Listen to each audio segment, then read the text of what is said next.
시편 127편 3절의 말씀을 보면 자식은 여호와의 주신 기업이요 태의 열매는 젊은 자의 자식은 장사의 수준의 화살 같으니 이것이 그의 화살통에 가득한 자는 복되도다.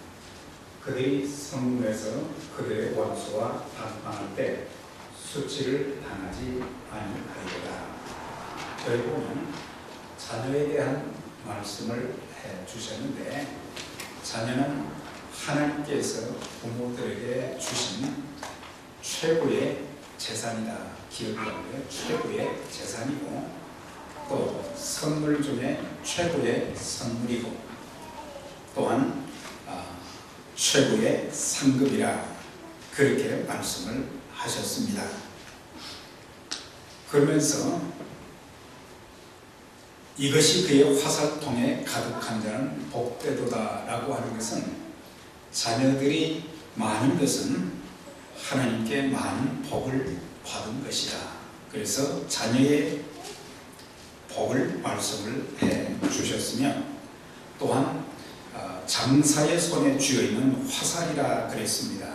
화살은 최고의 공격용, 또 최고의 방어용 무기 중에 하나인 것입니다.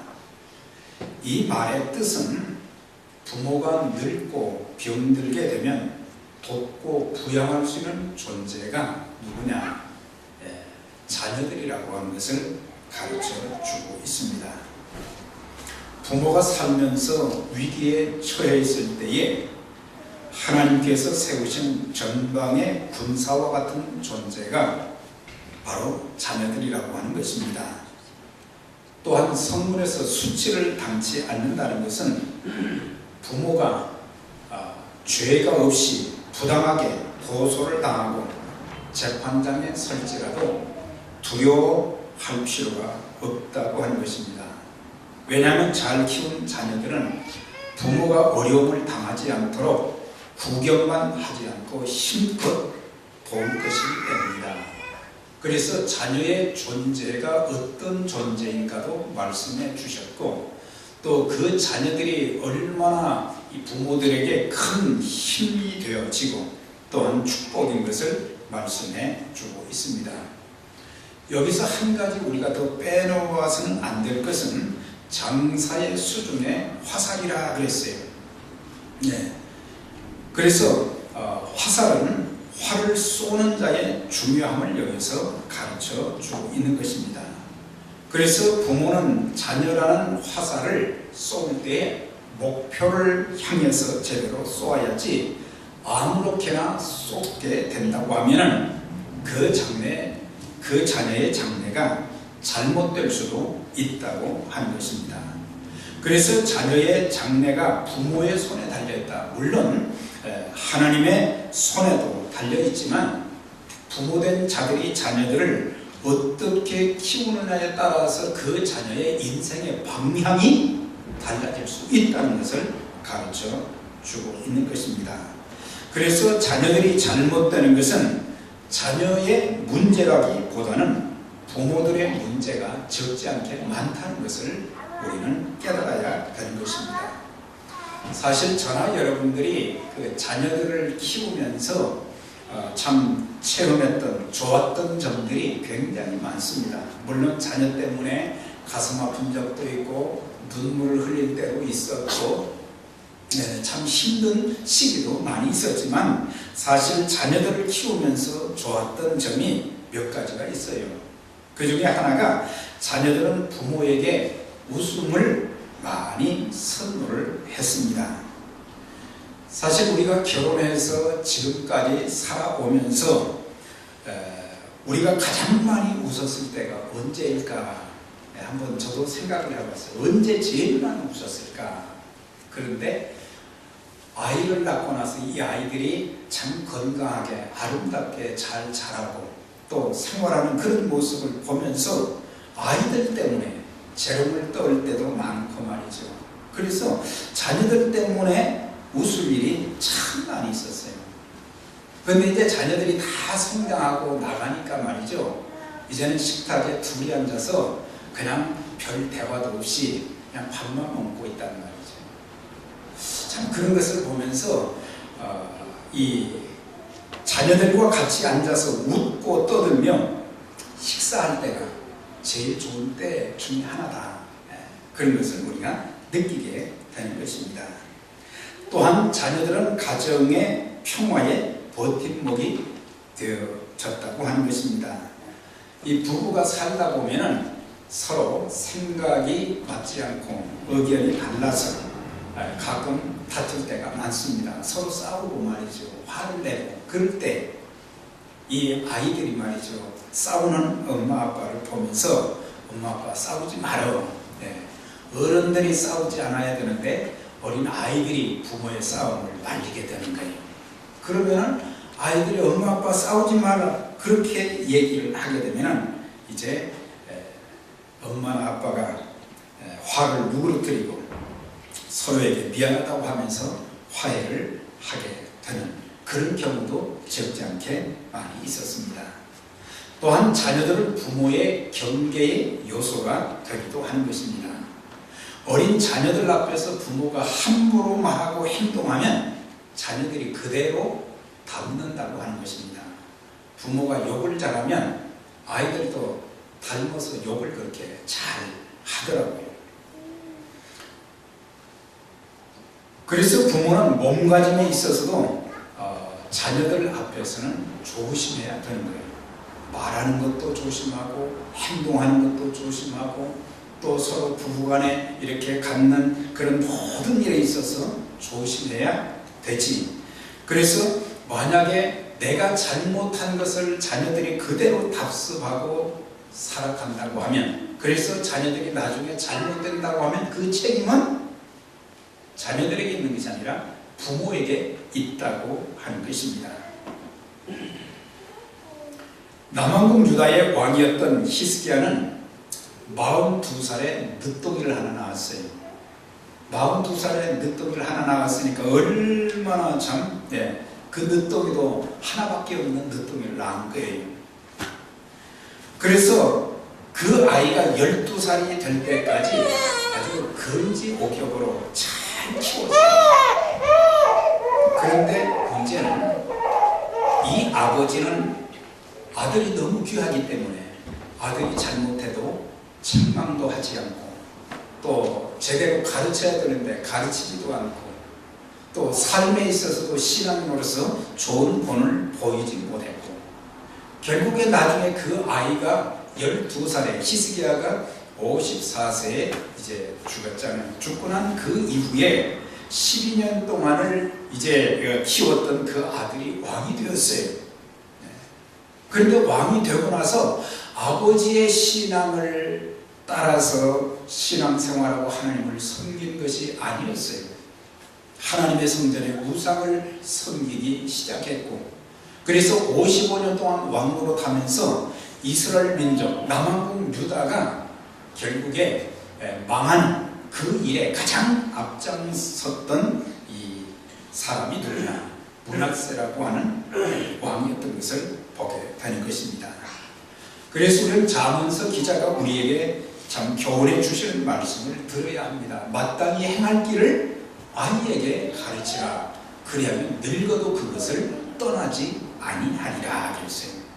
그러니까 아이에게 마땅히 행할 길을 가르쳐야 된다. 부모에게 주어진 책임은 제대로 가르쳐야 된다는 것입니다. 듣든지 안 듣든지 제대로 가르쳐야 된다는 것입니다. 매년마다 어린이 주일이 되면 또 등장하는 인물이 누구겠어요? 엘리 제사장이잖아요. 자기의 그 두 아들들이 아버지를 이어서 제사장이 됐지만 하나님을 알지 못했다 그랬어요. 하나님의 말씀에 순종하지도 못했다 그랬습니다.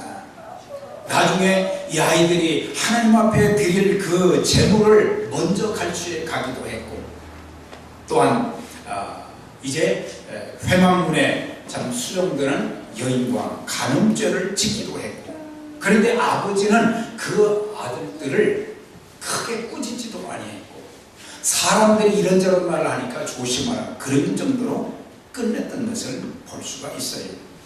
그래서 자녀들의 영혼보다 육신을 더 살찌운 것을 보게 되는 것입니다. 내 자녀가 가정과 학교와 교회와 사회에서 마땅히 행해야 될 그런 일들을 가장 기본적인 그런 모든 것들을 가르쳐 줄 수 있어야 된다고 하는 것입니다. 그리고 이제 학교에 가면 그때부터 사회생활이 시작되잖아요. 사회생활은 인간관계예요. 아이들과의 관계거든요. 그런데 그 관계 속에서 다른 아이들을 좀 배려할 줄도 알고 그래야 되는데 자기밖에 알지 못하는 이기적인 그런 아이가 되어진다면 그 아이는 나중에 왕따 당하기 쉽고 또한 세상에 나가서도 성공적인 인생을 살 수 없게 되는 것입니다. 그래서 어렸을 때부터 다른 사람들을 배려할 줄 아는 것을 가르쳐야 되고 또 자기에게 주어진 책임이 얼마나 중요한지를 알고 책임감을 가지고 모든 일을 할 수 있도록 가르쳐야 되는 것입니다. 자, 그런데 우리가 이렇게 자녀들은 소중한 존재들이고 또 자녀들에게 있어서 이 부모의 역할이 얼마나 중요한가 이런 것들을 우리가 또 배우기도 합니다만 우리가 이제 이 마태, 마가, 누가 3복음서에 보게 되면 제자들 또 어른들은 아이들에 대한 관심이 별로 없었던 것을 보게 돼요.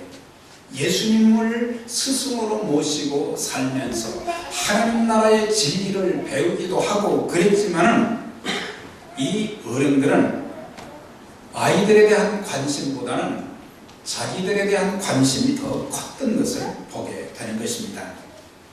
마가복음 9장의 말씀 보니까 예수님께서 이제 예루살렘을 향해서 이제 올라가시는 도중에 예수님이 앞서가시고 제자들이 이제 뒤를 따라오고 있어요. 그런데 12명의 제자들이 막 그 서로 말이죠. 뭔가를 열심히 토론을 하고 있는 거예요. 물론 예수님은 아셨지요. 나중에 이제 집에 들어가서 제자들에게 물었습니다. 너희들이 아까 오면서 자꾸 이 토론을 심하게 하던데 뭘 그렇게 토론을 했느냐. 그랬더니 제자들이 입을 꽉 다물고 얘기를 안 했다고 그랬어요. 주님께서 친히 말씀하신 것이 이것입니다. 제자들이 무엇 때문에 토론을 하고 서로 이제 악교를 했느냐. 그것은 우리 12 중에 누가 크냐? 누가 크냐? 여기에만 관심이 있었어요. 12 중에 누가 크냐? 다른 사람들과 다른 제자들과 비교하면서 내가 저 사람보다 조금 더 낫다. 여기에 관심이 있었어요. 하나님 나라의 도에 대한 그런 관심도 별로 없었고 예수님이 십자가에 못 박혀 돌아가신다는 말씀을 2번씩이나 그때 원래 3번에 하셨지만 2번씩이나 하셨어도 그 의미를 전혀 생각지도 못했고 생각하는 것이 서로 누가 크냐 쟁론하였다 그랬어요. 그때 주님께서 말씀하시기를 누구든지 첫째가 되고자 하는 자는 무사람의 끝이 되며 무사람을 섬기는 자가 되어져야 될 것이다. 그래서 거기에서 예수님께서는 누구든지 크고자 하는 자는 섬기는 자가 되어져야 된다. 자꾸 내가 으뜸이 되기를 힘쓰지 말고 다른 사람들을 섬기다 보면 내가 또 이제 올라가는 그런 일들이 있고 그래서 누구든지 높고자 하는 자는 낮아질 것이요 낮고자 하는 자는 높아질 것이다. 그렇게 말씀을 하셨어요. 이제 주님께서 제자들에게 실물 교육을 시키셨습니다. 한 어린아이를 불러서 그들 가운데 세우시고 이런 말씀을 하셨어요. 너희가 돌이켜 이런 어린아이들과 같이 되지 아니하면 결단코 천국에 못 들어간다. 어린아이 하나를 세워놓고 교육을 시키면서 어린아이와 같이 되어야 천국에 들어갈 수 있다. 이런 어린아이와 같이 자기를 낮추는 사람이 천국에서 큰 자라. 누구든지 내 이름으로 이런 어린아이 하나를 영접하면 곧 나를 영접함이요. 삼가 이 작은 자 중에 하나도 없인 여기지 말라. 이 작은 자 중에 하나라도 잃는 것은 하늘에 계신 하나님 아버지의 뜻이 아니니라. 그래서 어린아이의 그 소중한 것을 말씀하시면서 어린아이와 같이 되어야 천국에 들어갈 수 있다는 그런 극단적인 말씀까지 하신 것을 볼 수가 있어요. 어린아이와 같이 되지 않으면, 어린아이와 같이 자기를 낮추는 자, 어린아이 하나를 영접하면 이 작은 자 중에 하나라도 없이 여기지 말라. 작은 자 중에 하나라도 잃는 것은 아버지의 뜻이 아니다. 그래서 이 작은 자 어린아이의 소중함을 여기서 말씀을 해 주셨어요. 그러고 나서 오늘 본문에서도 보면 이제 그 실물 교육을 시키고 난 뒤에 어린아이들에 대해서 말씀하신 후 그들을 안고 안수하시고 축복하신 그 장면이 여기 나온 것을 볼 수가 있어요. 이 자녀에 대한 부모의 마음이 13절에 표현이 되어 있어요. 사람들이 예수께서 만져주심을 바라고 어린 아이들을 데리고 오면 제자들이 꾸짖거늘.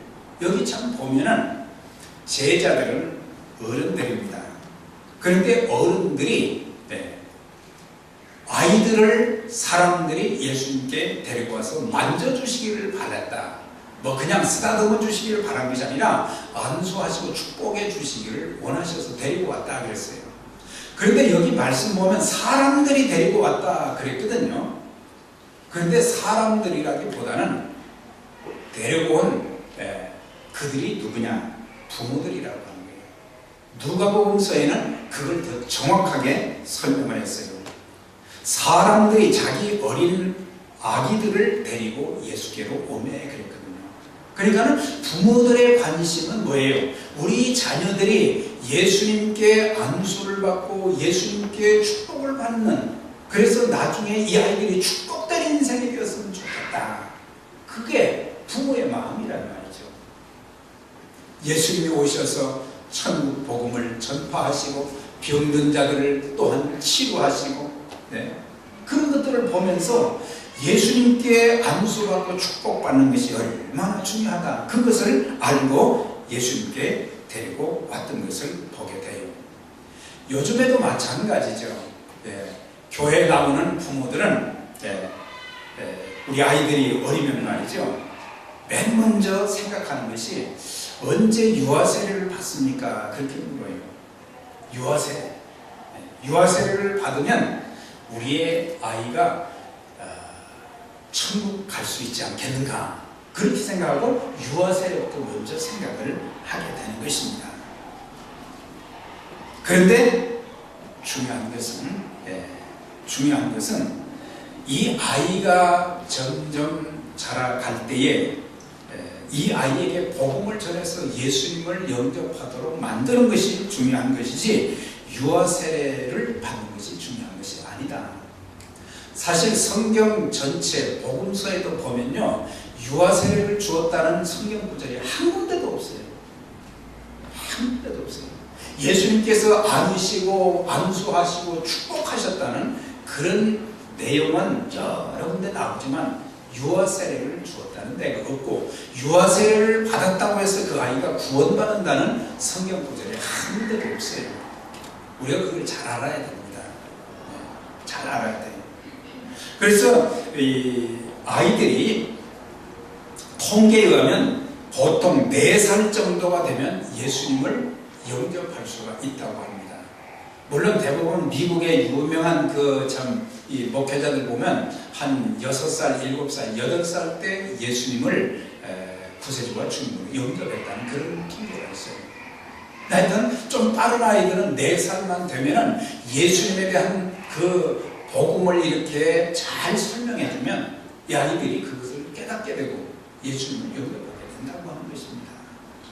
그러니까는 이 아이들이 부모를 통해서 말씀 교육과 기도 또 전도를 통해서 예수님 영접할 수 있도록 해줘야지 어떤 예식을 통해서 이 아이가 구원받는 것은 절대로 아니다라고 하는 것입니다. 오늘 오후에 침례식을 하게 되지만 침례를 받았다고 해서 구원받는 것이 아니라 예수님을 믿음으로 구원받는 것이라고 하는 거예요. 그래서 이미 예수님을 구세주와 주님으로 영접한 사람들에게 하나님의 자녀가 되었다는 표시로, 그리고 평생토록 주님을 따라서 살겠다는 그런 믿음으로 신뢰를 갖게 되는 거예요.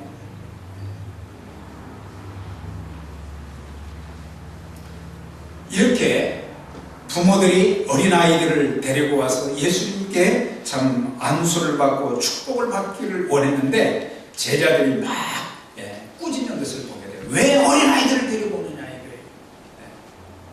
그래서 어린아이들을 귀찮은 존재 정도로만 생각했다는 것입니다. 어른다움의 모습이 상실되어진 것을 보게 돼요. 그래서 예수님께서는 나이가 많은 노인들도 정말 사랑하시고 아끼시고, 그렇지만은 어린아이들도 마찬가지다. 영혼의 측면에서는 어린애나 아이나 전혀 차이가 없다고 하는 거예요. 교인이 몇 명이십니까? 이렇게 사람들이 묻을 때가 있어요. 그럼 사람들은 뭐라고 얘기합니까? 얼마나? 어른들 숫자만 얘기하거든요. 근데 미국 교회는 그렇지 않아요. 미국 교회는 어린애들까지 다 갓난아이들까지 숫자를 다 넣거든요. 교회 몇 명이냐. 그러니까는 아이들을 빼놓고 어른들만 교인이라고 하는 것은 잘못된 생각이라고 하는 거죠. 자, 그때 예수님께서 14절에 보면 예수께서 보시고 노하시어 이르시되 어린아이들이 내게 오는 것을 용납하고 금하지 말라. 하나님 나라가 이런 자의 것이니라 그랬어요. 주님이 화를 내셨다 그랬어요. 주님이 언제 화를 내셨느냐? 어린아이들을 꾸짖는 제자들을 보시면서 또 성전에서 매매하는 자들을 내쫓으시면서 주님께서 화를 내시고, 그 외에는 주님이 화를 내시지를 않았어요. 하나님 나라가 이런 자의 것이니라. 그만큼 하나님 나라에 들어갈 수 있는 가능성이 많은 자들이 누구냐? 어린아이들이라 그랬어요. 내가 진실로 너희에게로 누구든지 하나님 나라를 어린아이와 같이 받들지 않은 자는 결단코 그곳에 들어가지 못한다. 이 말씀은 무엇이겠어요? 어린아이 같은 깨끗하고 순수한 마음을 가져야 되는데, 이제 나이가 많아지고 어른이 되다 보면은 그런 순수하고 깨끗한 마음들이 별로 없다는 것입니다. 겉으로 화려한 예배는 드리지만 그 마음 속에 더럽고 추한 것들이 참 많이 있다고 하는 거예요. 순수하지 못하고 참 보면 계산적일 때가 많다고 하는 거예요. 계산적이에요. 내가 저 사람하고 좀 친해져야 되겠는데, 그냥 단순하게 믿음의 형제 자매니까 우리가 내가 좀 친해져야 되겠다, 좀 깊게 사귀어야 되겠다, 이것이 아니라 내가 저 사람, 유력한 사람과 사귀었을 때 내게 돌아오는 유익이 무엇인가, 이런 것들을 생각하고 우리는 어른들은 사람을 사귈 때가 많다고 하는 거예요. 그래서 어린아이들은 보면은 잘못한 것을 지적을 해주면요, 빨리 깨닫고 내가 잘못했다 그러잖아요. 반대로 어른들은 잘못해놓고도 잘못했다는 얘기를 잘 안 해요. 그리고 자꾸 핑계를 대고 표현을 안 하고 그냥 숨겨두는 거예요.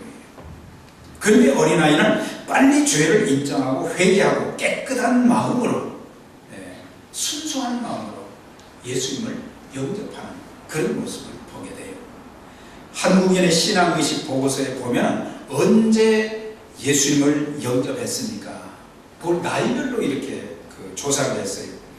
9살 미만의 5.3%, 10살에서 14살이 12%, 15세에서 19까지가 26%, 25세에서 29세까지가 10.7%, 30에서 39세까지가 18.3%, 40세부터 이제 80, 90 죽을 때까지 예수님 영접하는 사람의 통계가 14.6%에 불과했다. 그러니까는 1살부터 39세까지 전체적인 통계를 보면 85.3%다. 그러니까 젊었을 때, 어렸을 때 그 사람들에게 복음을 전할 때 그 사람들이 예수님을 빨리 영접하게 되는데, 나이가 많아지면 이제는 핑계가 많아지고 자꾸 미루게 되고 그렇다는 것을 알 수가 있어요. 그래서 어른들도 어린아이 같은 마음을 가질 때에 회개도 빠르고 예수님을 영접하는 것도.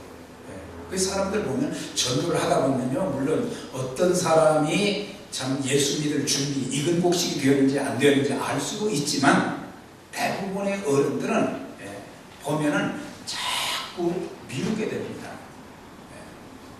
나중에 믿겠다고 합니다.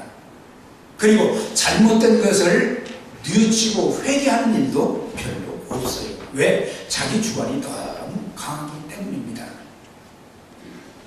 어른들은 잘못을 범해놓고도 내가 잘못했다, 그렇게 쉽게 말하지 않습니다. 왜? 자존심이 상하니까. 잘못했다고 합니다. 그것이 우리 교회 안에서, 가정에서도 말이죠, 남편과 아내가 서로 이렇게 말이죠, 그 갈등 관계를 가질 때 보면은 서로 둘 중에 한 사람이 먼저 내가 잘못했어, 그러면은 이게 쉽게 해결이 되는데, 서로 잘못했다는 말을 안 하는 거예요. 잘못했으면서도 잘못했다고 안 하는 거예요. 그것이 교회 안에서도 마찬가지예요. 교회 안에서도 우리가 뭐 실수를 했으면 I'm sorry 하면 그것도 넘어갈 수 있잖아요. 근데 사람들은 I'm sorry라는 말을 잘 안 해요. 물론 이것이 습관적이 돼서는 안 되겠지만, 그러나 우리는 우리의 잘못된 것을 빨리 깨닫고 내가 잘못했습니다, 미안합니다, 좀 그렇게 해주면 얼마나 좋겠어요. 빨리 관계가 회복이 되어지는 거잖아요. 그래서 어린아이와 같이 순수한 그 마음, 순수한 마음을 가진 사람들이 예수님을 영접하는 케이스가 훨씬 더 많다고 하는 것을 가르쳐 주고 있어요. 자, 그러면서 마지막 16절에 보면 그 어린아이를 안고 그들 위에 안수하시고 축복하셨다 그랬거든요. 제자들을 향해서는 화를 내셨고, 그리고 주님께서는 어린아이를 통해서 천국은 이런 자의 것이다. 그런 다음에 어린아이를 품에 안으셨다 그랬어요. 안고, 이것은 어린아이를 그만큼 사랑하셨다는 그런 주님의 마음을 여기서 볼 수가 있습니다. 우리 부모된 자들이 해야 될 일, 어른된 자들이 해야 될 일, 교사들이 해야 될 일이 뭐겠어요? 예수님의 이름으로 이 자녀들, 어린아이들을 위해서 끊임없이 기도해 주는 것, 그리고 하나님 말씀으로 바로 가르쳐 주는 것. 우리가 자녀들을 위해서 기도할 때 말이죠, 무조건 우리 아이 잘 되게 해주세요, 그런 기도를 하면 안 되는 거죠. 이 아이가 바른 믿음을 가질 수 있게 하나님 도와주세요. 또 이 아이가 바른 인격으로, 인격이 삐뚤어지게 되면요, 그때부터 늘 관계가 잘못되기 시작하는 거예요.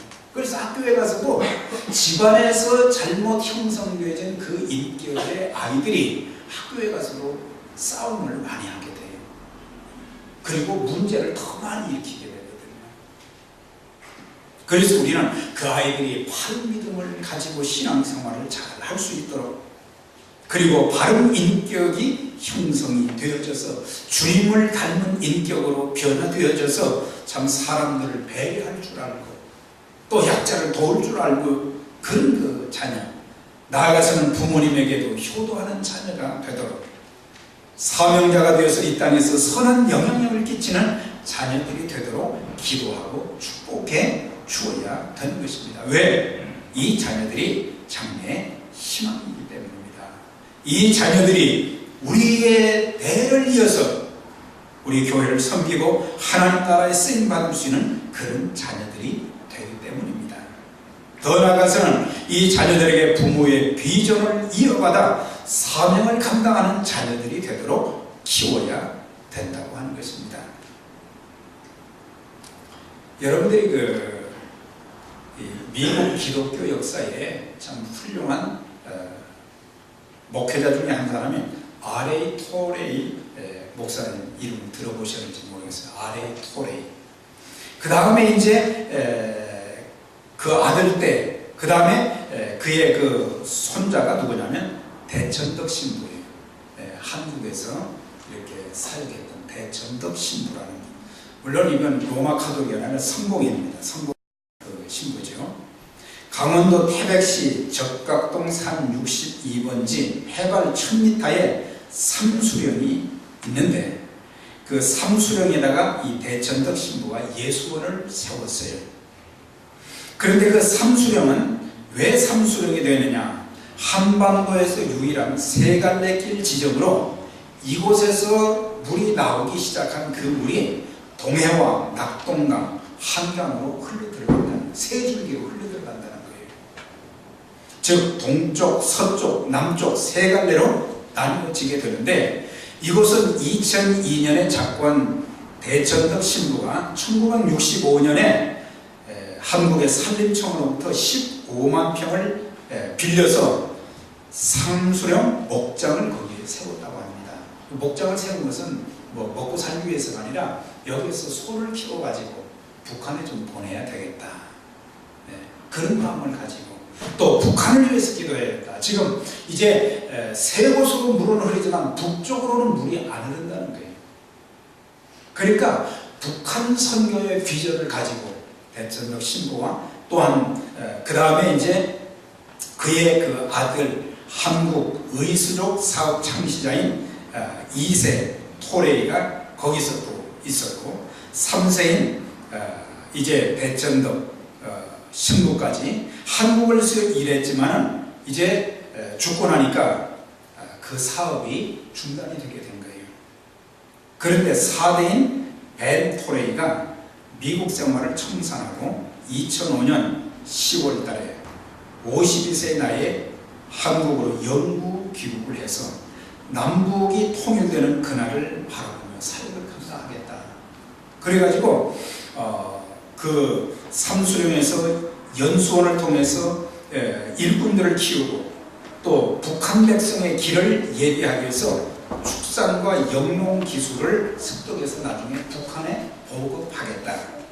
그리고 자기를 아는 많은 그 크리스찬 친구들을 통해서 북한이 이제 한국과 통일이 되게 되면 컴퓨터 회사를 세우고 플라스틱 공장을 세우고 의료 선교를 하고 그래서 북한 선교에 매진하겠다는 그런 꿈을 이제 계속해서 2대, 3대, 4대가 한국에 와서 한국과는 전혀 상관이 없는데 한국에 와서 참 남북이 통일되기를 바라고 그리스도의 복음을 전하는 일에 그렇게 헌신하고 있는 모습을 보게 됩니다.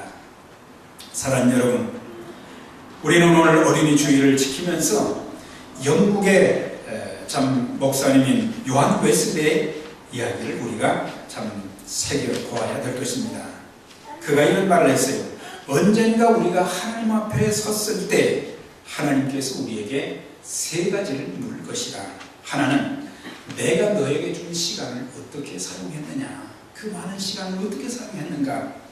또 하나는 내가 너에게 준 물질을 어떻게 사용했느냐, 그렇게 많은 물질을 주었지만 그 물질을 제대로 사용하지 못하고 헛된 것에 죄 짓는 일에 사용하니 그것은 무엇일 것이라. 셋째는 내가 너에게 위탁해 준 자녀를 어떻게 양육했느냐, 그것도 무엇일 것이다. 우리 모두 여러분의 자녀들 모두가 바르게 자라서 세상에서도 선한 영향력을 끼치고 주님 나라 건설에 귀하게 쓰임받는 여러분들의 자녀, 우리 교회 청소년들이 다 될 수 있기를 주의 이름으로 축원합니다.